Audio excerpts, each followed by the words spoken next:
मुसलमान और हिंदू की जान कहाँ है मेरा हिंदुस्तान, मैं उसको ढूंढ रहा हूँ, मैं उसको ढूंढ रहा हूँ। क्या कहने? मेरे बचपन का हिंदुस्तान, मेरे बचपन का हिंदुस्तान, न बांग्लादेश न पाकिस्तान। मेरी आशा मेरा अरमान, मेरी आशा मेरा अरमान, वो पूरा पूरा हिंदुस्तान, मैं उसको ढूंढ रहा। नमस्कार, गांव देहात में आपका स्वागत है। कविता कहानी के अंतर्गत आज हम आपकी मुलाकात करवाएंगे एक ऐसे अदब के शायर से जो सुल्तानपुर जनपद का ही रहने वाला था और आज उनकी पुण्यतिथि भी है। 97 वर्ष की उम्र में आज से 3 साल पहले 29 जनवरी 2020 को इस जहां से अजमल साहब रुखसत हुए थे। अजमल सुल्तानपुर की धरती के थे।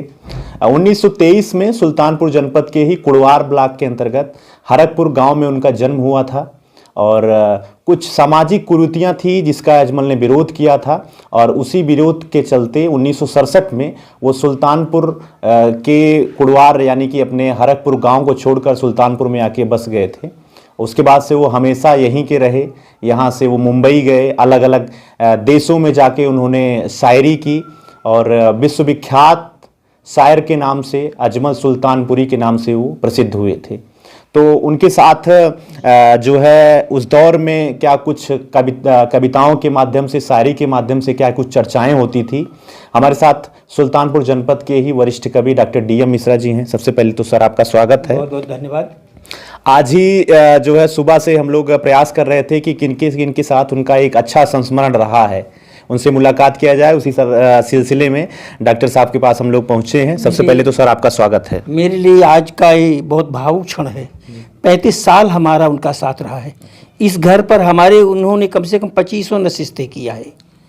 तब जवान थे, मैंने 35 साल बहुत होता है। तब बिल्कुल युवा थे।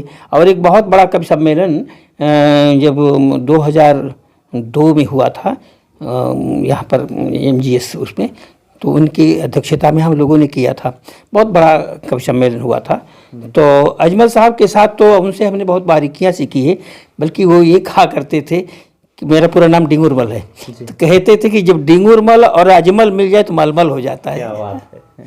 तो ये अपने आप में एक हिंदू माने सांप्रदायिक मिसाल माने एकता की मिसाल थी ये बात। कहना उनकी एक जो नज्म बहुत ज़्यादा जो है विश्वविख्यात हुई थी कि मुसलमान और हिंदू की जान कहाँ है मेरा हिंदुस्तान, में उसको ढूंढ रहा हूँ। मेरे बचपन का हिंदुस्तान, न बांग्लादेश न पाकिस्तान, मेरी आशा मेरा अरमान, वो पूरा पूरा हिंदुस्तान, मैं उसको ढूंढ रहा हूँ। इसके बारे में ये नज्म मैं समझता हूँ कि इतनी विख्यात नज्म कोई हो नहीं सकती है। इसको आप जो कह रहे हैं विश्वविख्यात, बिल्कुल विश्वविख्यात है। दुबई में, पाकिस्तान में, यानी किन किन देशों में जाकर उन्होंने चला। और हमारे सामने तो इसको 2500 बार पढ़ा और इसको कभी पढ़ना नहीं चाहते थे। लेकिन जैसे वो माइक पर आते थे, कोई लोग कहाँ है मेरा हिंदुस्तान, अजमल साहब यहीं शुरू करिए, अजमल साहब वहीं शुरू करते थे। और उनको दूसरा पढ़ने नहीं देते थे और बड़ी है अपने आप में, तो वो करते थे। तो उनके लिए एक हम रवि शंकर जब थे, रवि बाबू जब थे, तो एक अजमल नाइट भी हम लोगों ने मनाया था। अच्छा। उस समय के जिलाधिकारी थे उनके उसमें, तो उस समय हमने और एक उनके ऊपर विशेषांक भी निकला, कमलन पांडे नियुक्तिवर ने निकाला। उसमें भी मेरी नज्म है उनके ऊपर, उनको याद किया मैंने।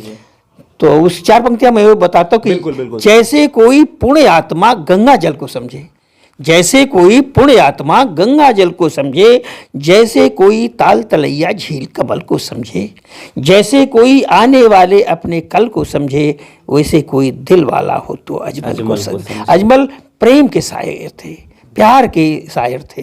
वो लोगों के साथ मोहब्बत की बातें करते थे। उन्होंने जितना लिखा है, जब भी वो खड़े हो माइक पे आते कहते थे कि हम मोहब्बत की बात करेंगे, तो मोहब्बत की बातें वो करते थे। और इसी में मैंने और 4 पंक्तियां दी कि अजमल जैसा कवि शायर तो युगों में पैदा होता।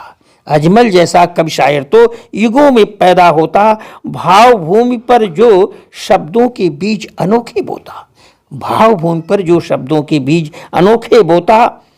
हरी भरी हो उठती धरती जिसके नगमों से धरती हरी भरी हो उठती है, जिसके नगमों से धरती सोने चांदी की फसलों से पट जाती है परती। उनकी शायरी ऐसी शायरी थी, मतलब जो परती भूमि होती थी वो भी उपजाऊ हो जाती थी, ऐसी हो जाती थी। अब आप ये देखिए, शायद इस चित्र को आप चाहे तो खींच सकते हैं। ये बचपन मैंने ऐसी जब बीमार हालत में थे, मैं उनके घर गया और देख रहे हैं बीमार हालत में जब थे तो मेरी गोद में आ गए। उन्होंने कहा मेरा तो बहुत कम समय है, देखिए हम कितने बजते हैं। तो इस तरह से हमारे साथ तो उनकी अंतरंगता कितने कवि सम्मेलनों मुशायरों का संचालन मैंने किया है और उन्होंने उसकी अध्यक्षता किया है। अजमल साहब के बारे में आपको बता दें कि अजमल साहब ने अमेरिका, कुवैत, दुबई, अलग अलग विदेशों में भी इन्होंने शायरी का पाठ किया है, कविताओं का पाठ किया है, लेकिन पाकिस्तान वो कभी नहीं गए थे अपने जीवन काल में। उनका मानना था कि जब भारत और पाकिस्तान का बंटवारा हो गया तो अब पाकिस्तान हमसे अलग हो गया तो हम वहाँ नहीं जाएंगे। वहाँ से फरमाइशें बहुत आई हैं, फरमाइश आई, वो नहीं गए। ज़्यादातर दुबई वो ज़्यादा जाते रहे और दूसरे जगह गए वो, लेकिन वो वहाँ नहीं गए, बल्कि फिल्मों में भी वो नहीं गए। अगर उनका म्यार देखा जाए तो कहीं मजरू सुल्तानपुरी से उनका म्यार कम नहीं है, बल्कि फिल्मों में उन्होंने ये कह के मना कर दिया कि हमारे गानों पर हमारी बेटियां और बहुएं उस पर डांस करें, हमको नहीं मंजूर है। बिल्कुल। और वो हमेशा समझ लीजिए कि अदब के शायर थे। बिल्कुल, वो सब अदब के शायर थे। वो कहते थे कि अगर हम सरकार या किसी जो है किसी के लिए कुछ गाएंगे तो हम आर्टिस्ट यानी कि कलाकार नहीं रह जाएंगे। और जितना उनको मिलना चाहिए था, क्योंकि वो इतने खुददार थे, बहुत खुददार थे, इसीलिए वो तमाम उन्होंने कभी किसी के सामने हाथ नहीं फैलाया, कभी उन्होंने किसी इनाम की, पुरस्कार की और सम्मान की कभी ख्वाहिश नहीं रखी।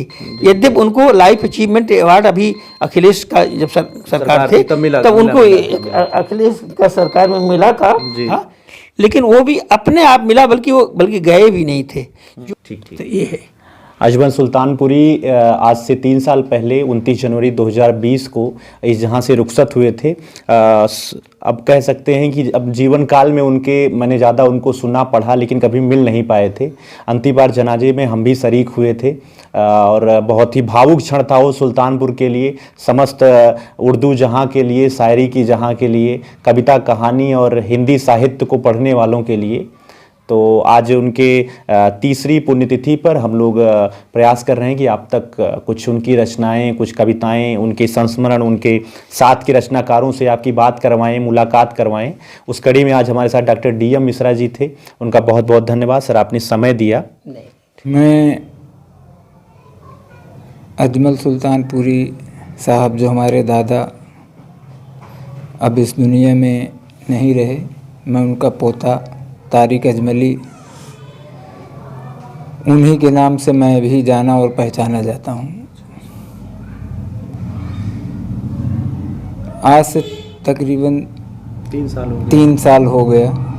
3 साल पहले उनका निधन हुआ, इंतकाल हुआ, और उन्होंने अपने आखिरी लम्हे जो है इसी रूम में गुजारे।